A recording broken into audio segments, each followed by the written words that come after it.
There is a myth about power. We believe that if we build walls high enough, if we hire enough guards, and if we install enough cameras, we are safe.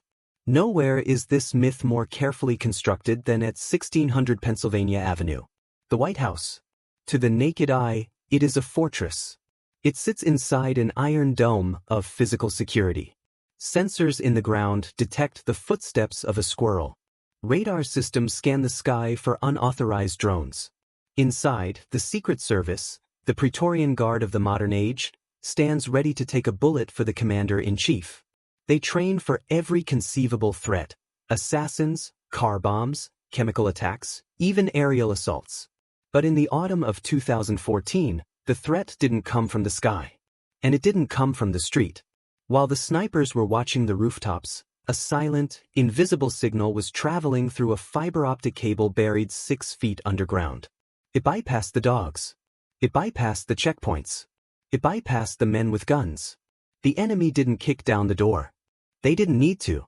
Because in the digital age, you don't need an army to conquer a government. You just need a password. 4 months, ghosts walked the hallways of the West Wing. They sat in on strategy meetings about nuclear disarmament. They read the president's private itinerary. They knew where the president would be, who he was talking to, and what he was thinking, sometimes before he did. This is not a story about a glitch. This is the story of the greatest espionage failure in the history of the United States. It is the story of how a group of Russian spies turned the White House network into their own private library. And the most terrifying part? They were watching us, while we were busy watching the wrong doors. To understand the fall of the White House, we must first visit the neighbors. The United States State Department. It is the diplomatic nervous system of America. Thousands of employees, millions of emails, communicating with every embassy in the world. It is a massive, noisy, chaotic network. And for a hacker, noise is cover. The breach didn't start with a complex algorithm or a zero-day exploit that cost millions of dollars. It started with the oldest trick in the book: human error. It was late 2014. An employee, likely tired, likely overworked, received an email.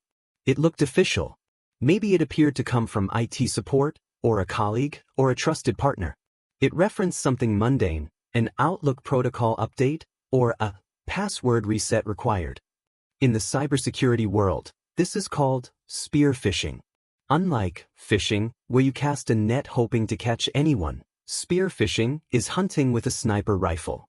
The hackers had done their homework. They knew the lingo. They knew the format.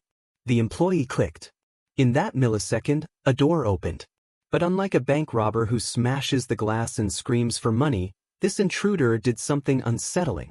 It did nothing. It didn't lock the computer. It didn't display a skull and crossbones. It simply installed a remote access tool, a RAT. And then it phoned home. The signal was received by a group known to Western intelligence as APT-29. But they have a more colorful name in the industry: Cozy Bear.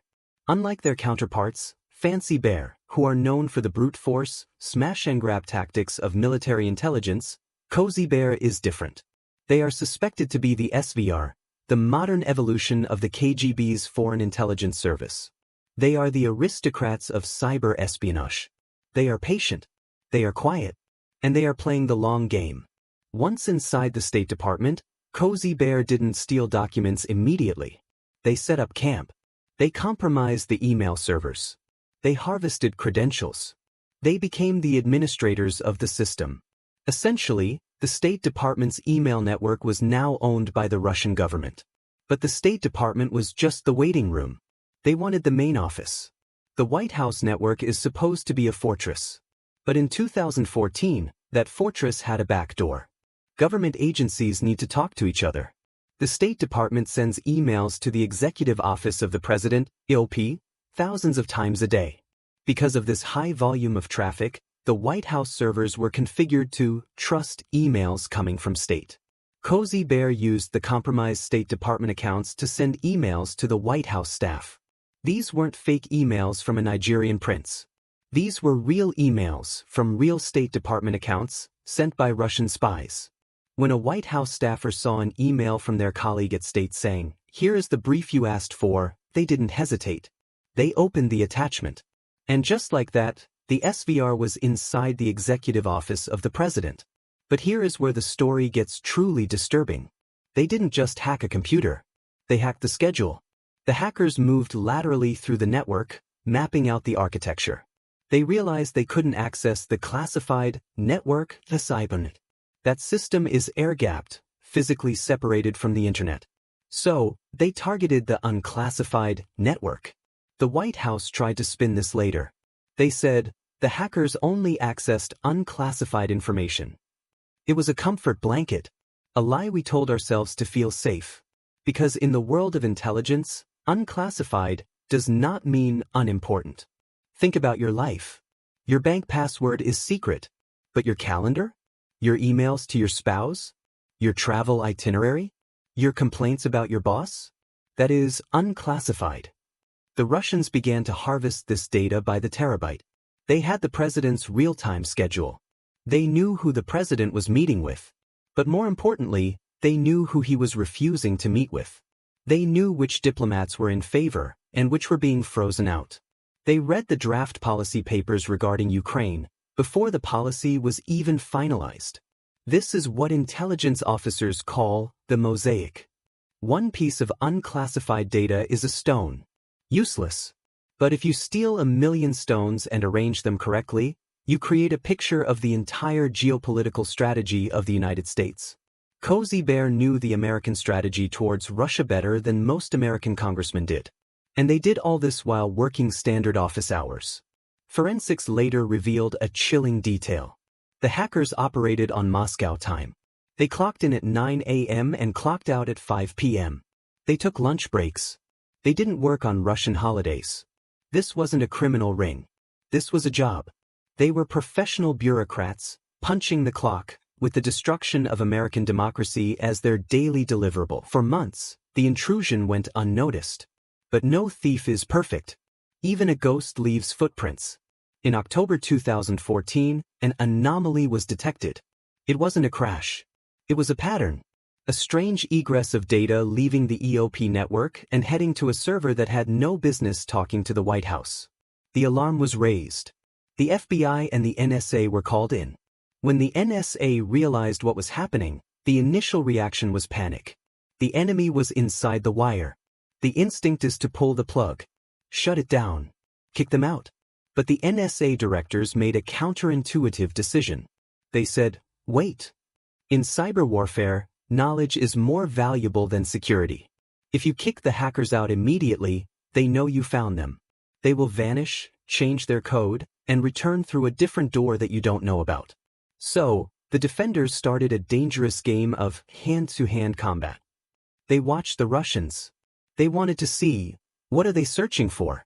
What files are they opening? For weeks, a secret war raged inside the servers. The Americans would subtly close a door. The Russians, realizing the door was locked, would quietly pry open a window. The Americans would patch a vulnerability. The Russians would deploy a new, never-before-seen exploit. It was a masterclass in digital agility. Cozy Bear wasn't just lurking, they were adapting in real time. Their malware was polymorphic. It changed its own code to avoid detection, like a virus mutating to beat a vaccine. The sophistication was terrifying. This wasn't a script kiddie in a basement. This was the apex of state-sponsored cyber capability. The NSA realized they were losing the containment battle. The Russians were digging in too deep, creating persistence, hidden backdoors buried deep in the registry keys of the servers. They were planting seeds that would bloom years later. The decision was made. You can't treat this cancer. You have to cut out the organ. The order was given, burn it down. Not literally, but digitally. It was a scorched earth policy. To ensure the Russians were gone, the White House had to replace the entire network infrastructure. Every computer, every server, every BlackBerry. For weeks, the staff of the most powerful government on earth was thrown back into the 1980s. Aides to the president were forced to communicate via handwritten notes. Diplomacy was conducted over personal Gmail accounts on personal phones, which, ironically, made them even more vulnerable. The operational paralysis was staggering. We had kicked them out, but they had managed to shut us down in the process. The hackers were gone. But they left something behind. Paranoia.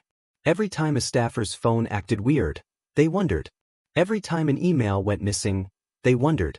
The psychological sanctity of the White House had been violated. The feeling of invulnerability was gone forever. And the biggest question hung in the air like a toxic cloud. They stole terabytes of data. Where is it? Usually, when data is stolen, it leaks. Credit card numbers appear on the dark web. Embarrassing photos are sold to tabloids. But after the White House hack, there was silence. Cozy Bear didn't leak a single email. They didn't try to embarrass Obama. They didn't blackmail anyone. They simply took the information and vanished. But 2 years later, we got the answer. The 2014 hack was not an isolated incident. It was a training exercise. It was a proof of concept. In 2015 and 2016, the same actors, Cozy Bear, joined by their aggressive cousins, Fancy Bear, attacked the Democratic National Committee. They used the same tactics, the same spear phishing, the same lateral movement. But this time, they changed the strategy. In 2014, they hoarded the data for intelligence. In 2016, they weaponized the data for war. They realized that stealing secrets is powerful. But exposing secrets? That is destructive. They selectively leaked emails to cause maximum political chaos. They used the stolen data to drive a wedge into the cracks of American society. The White House hack of 2014 was the reconnaissance mission. They learned our habits. They learned our defenses. They learned how we react. They tested the locks on the doors and they found them wanting. And when they returned in 2016, they didn't just come to read the mail. They came to decide the future. We still tend to think of warfare in terms of geography. Borders. Oceans. Walls. We think that if we are here and they are there, we are safe. The hack of 1600 Pennsylvania Avenue proved that geography is dead. The code that Cozy Bear used didn't care about the Secret Service snipers on the roof. It didn't care about the Atlantic Ocean. It traveled at the speed of light, turning the most secure building in the world into a glass house. The intruders were eventually evicted. The passwords were changed. The servers were wiped. But the reality is, once trust is broken, it cannot be patched. They read the president's emails. And somewhere in a cold server room in Moscow, that data is still sitting there, waiting for the moment it becomes useful again. No one was ever arrested for the 2014 White House breach.